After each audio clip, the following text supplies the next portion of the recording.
He is over there with Nick Miller right now.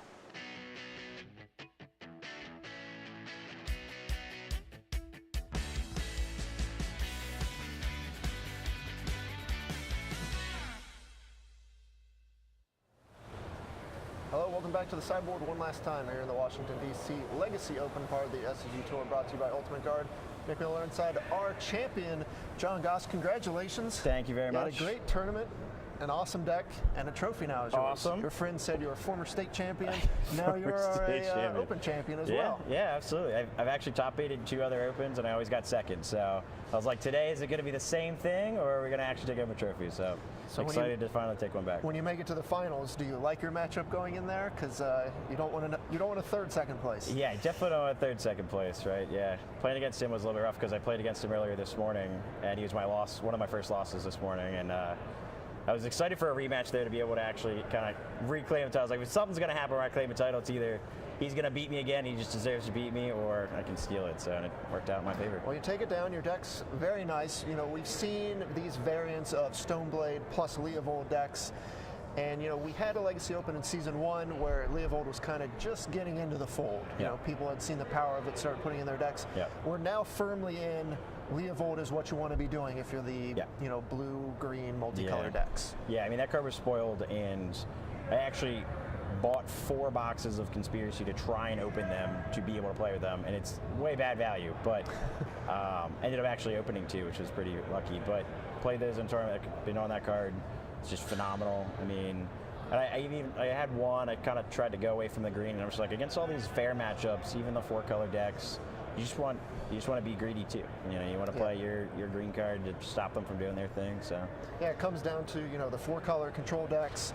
You know, some are splashing red, some are splashing white, and then that just comes down to this mess of who can grind the other person out. Yeah, it's actually, so it's a bit different for me. Normally, like in the 4-color decks, I play Culligan's Command and things like that. They're trying to just take the game forever, whereas I'm actually the aggressor. I'm trying to play a True Name or Leovold, put in a threat, try and attack. But like against the Delver decks, I get to be the control deck. So I can go under decks, whereas they're kind of always wanting to be the control deck. But it's definitely interesting Magic. I mean, I think I played actually 1 unfair deck all weekend. Lands is unfair, so like 2. But many Brainstorms, many Mavericks, Punishing Avzan, so that's where True Name wants to be against these fair decks. If you're playing against nothing but those decks, you want to have True Names in my deck, True Name Nemesis in your deck. Absolutely. Because that's exactly where they shine. Absolutely. Did anything overperform or underperform from your deck this weekend? Anything you might switch around? Because, you know, we've had 2 big Legacy events and 2 last weekend, so you kind of can see what is happening in the format. Yeah, so I never got to activate my Sylvan Library, and I thought I was going to today in the last match there, and I was excited. Literally, Red Gold Guard tried me like, says kill an enchantment, we're going to take that one, it's going to be great.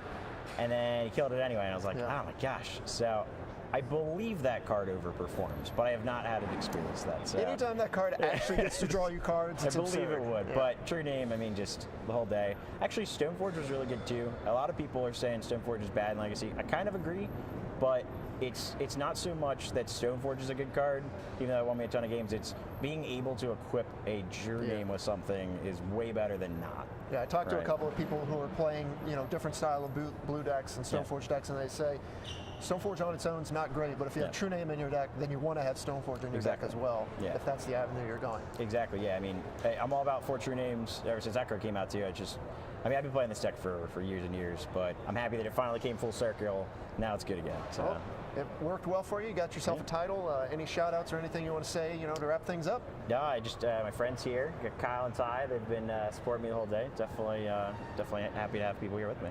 All right. So. Well, you're deserving champion. Congratulations. Appreciate it. Thank you very much. Send it back over to Matthias and Ryan one last time here in Washington, D.C.